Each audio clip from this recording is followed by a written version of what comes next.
First contact and cultural shock.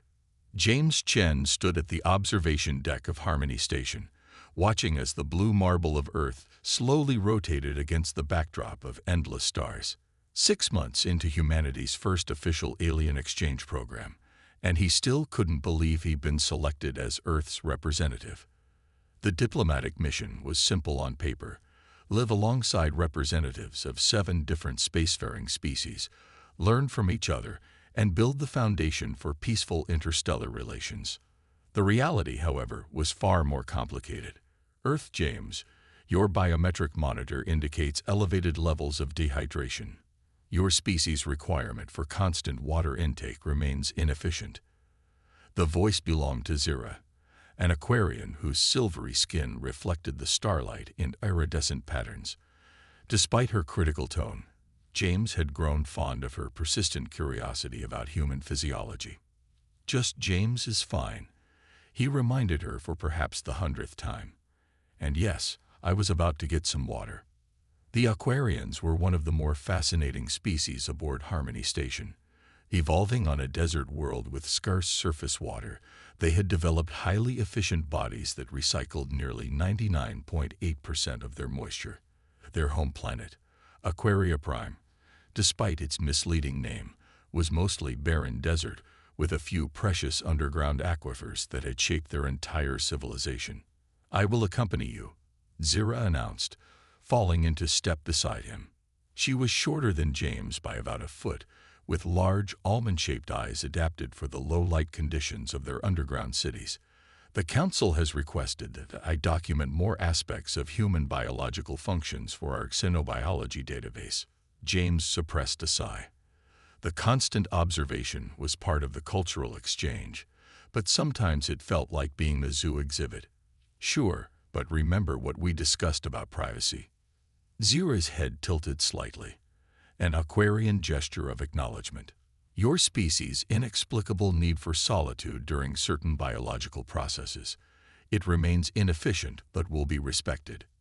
The human quarters of Harmony Station had been modified to accommodate Earth standard needs.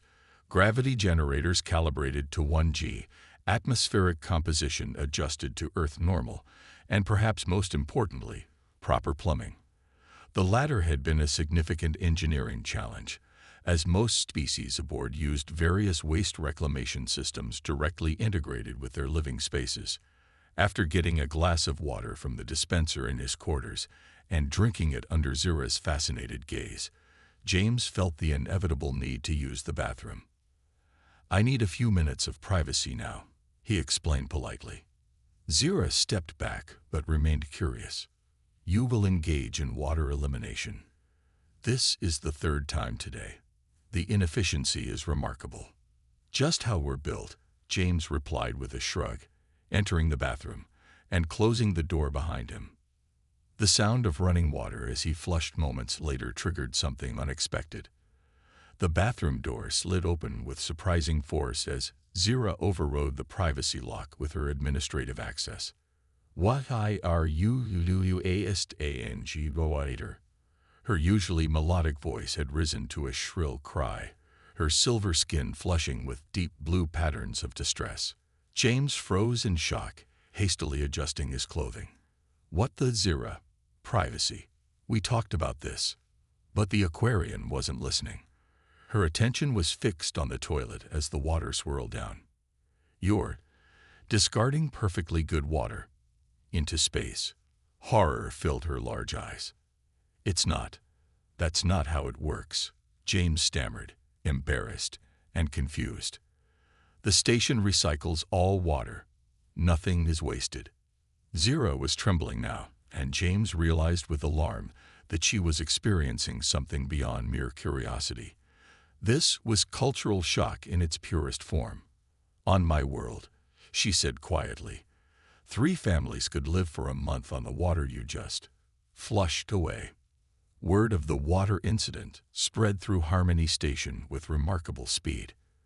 By the next cycle, James found himself facing not just Zira's disapproval, but curious and sometimes judgmental looks from representatives of all 7 alien species. The station's common area fell silent when he entered for the scheduled cultural exchange session. Ambassador Tillich, the stoic insectoid representative from Hive Collective, clicked his mandibles in what the translation matrix identified as disapproving contemplation. Earth James, Tillich began formally. We wish to discuss your species' relationship with dihydrogen monoxide. James took a deep breath. Water. We call it water. The Aquarian representative has brought concerning practices to our attention, continued Glor, the amorphous diplomat from the Methane-Breathing Mist Federation. Is it accurate that humans expel water as waste? This was not how James had imagined first contact discussions would go. He had prepared for deep philosophical debates, for sharing the great artistic and scientific achievements of Earth. Instead, he was about to give an interstellar TED talk on human bathroom habits. Our bodies use water differently than Aquarians, James explained patiently. We don't waste it. We cycle it through our ecosystem. The water I use gets purified and reused. Zira, who had been uncharacteristically quiet, finally spoke. But you use clean water to remove waste. This is incomprehensible excess. James realized he needed to shift the conversation. Earth is nearly 71% covered in water. Our biology evolved in abundance. Your homeworld shaped your people to conserve every drop.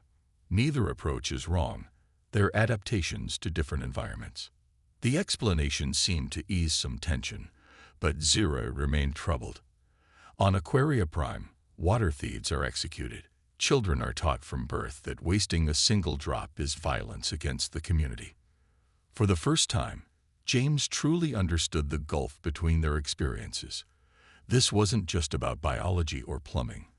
It was about deeply ingrained cultural values shaped by entirely different evolutionary pressures. I'd like to learn more about water conservation techniques from your world, James offered. And perhaps I can explain more about Earth's water cycle. Ambassador Tillich's antennae twitched in what the translation matrix identified as cautious approval.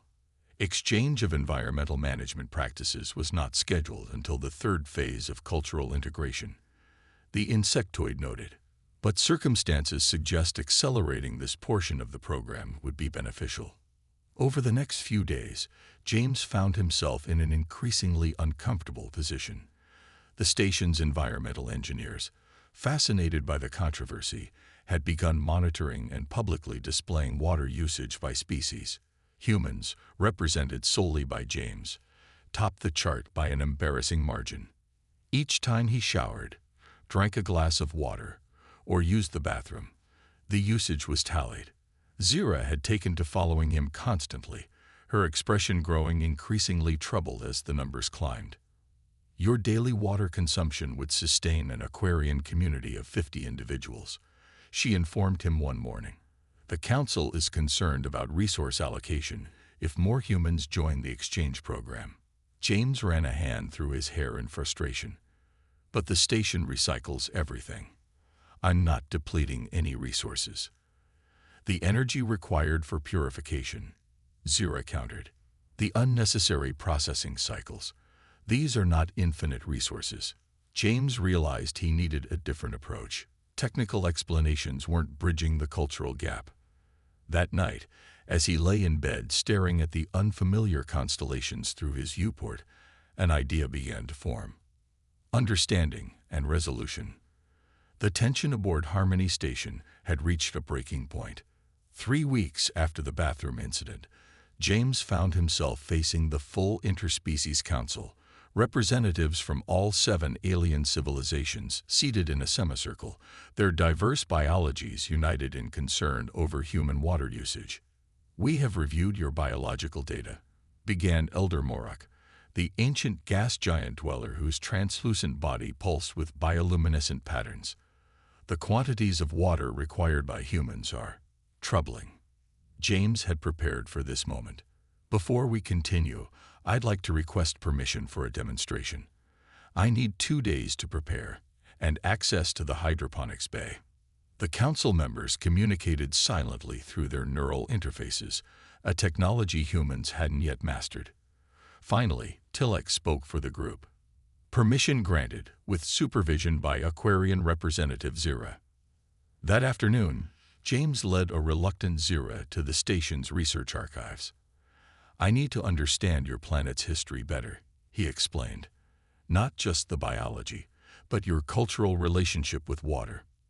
Zira's silver skin rippled with patterns that the translation matrix couldn't quite interpret. "Why?" "Because I think we're talking past each other. I know the facts of your water scarcity, but I don't understand what it means to you." Something shifted in Zira's expression, the first hint that she might be willing to bridge the gap between their worldviews. For hours, they immersed themselves in Aquarian historical records. James learned about the Great Drought that had nearly extinguished their civilization 3 millennia ago.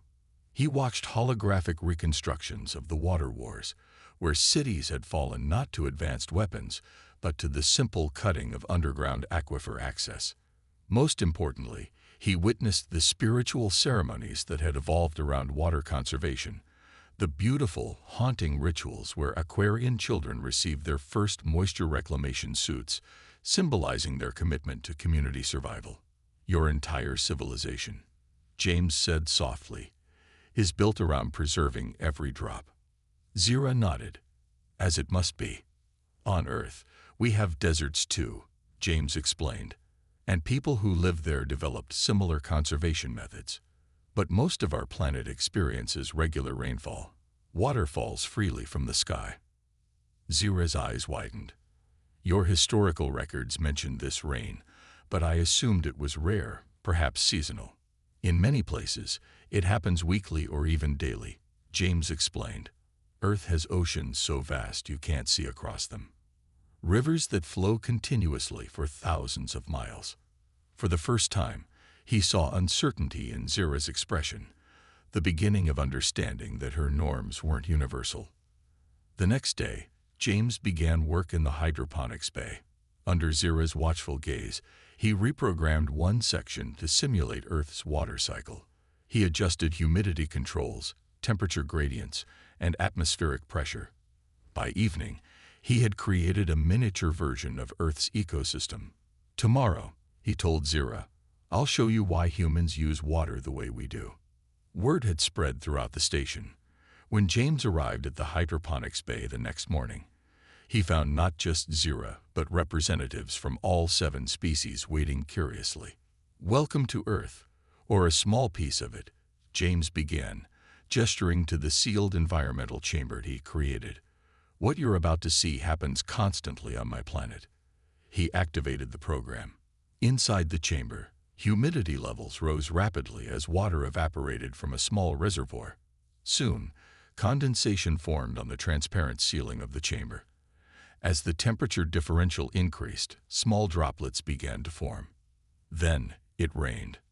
Tiny droplets fell from the ceiling, pattering on the plants below. The sound, so ordinary to James, elicited gasps from the assembled aliens. Zira pressed her hand against the transparent wall, her expression one of disbelief. "It just falls freely," she whispered. "On Earth, water isn't just a resource to be conserved," James explained. "It's part of a constant cycle. What we use returns to the atmosphere, falls as rain, collects in oceans and lakes, evaporates again. Nothing is truly wasted, it just changes form." He activated a second display showing Earth's global water cycle, the vast oceanic currents, the atmospheric moisture bands, the seasonal rainfall patterns. Earth has approximately 1.386 billion cubic kilometers of water, James continued. Of that, humans use a tiny fraction, and most returns to the cycle. When I flush a toilet or take a shower, I'm not destroying water. I'm borrowing it briefly from an endless cycle. Zira's hand remained pressed against the chamber wall, watching the raindrops with an expression that the translation matrix identified as religious awe. "In your world," she said slowly, "water is like air for us. Ever-present. Renewal." "Yes," James said simply. "Different worlds, different adaptations." Ambassador Tilek stepped forward, mandibles working thoughtfully. "This demonstration clarifies much. Humans are not wasteful. They are adapted to abundance, as Aquarians are adapted to scarcity. Elder Morok's bioluminescent patterns pulsed in what James had learned to recognize as agreement. Perhaps there are lessons in both approaches. Conservation where needed, utilization where possible. The atmosphere in the room had changed. What had begun as skepticism and judgment had transformed into genuine curiosity. More importantly, James saw real understanding dawning in Zira's expression. In the weeks that followed, the water crisis transformed into a productive cultural exchange. Zira became fascinated with Earth's hydrological systems, while James learned valuable conservation techniques from Aquarian engineering. The station engineers, inspired by the discourse, began designing hybrid systems that combined the best of both approaches: Earth's efficient water cycling with Aquarian conservation technologies.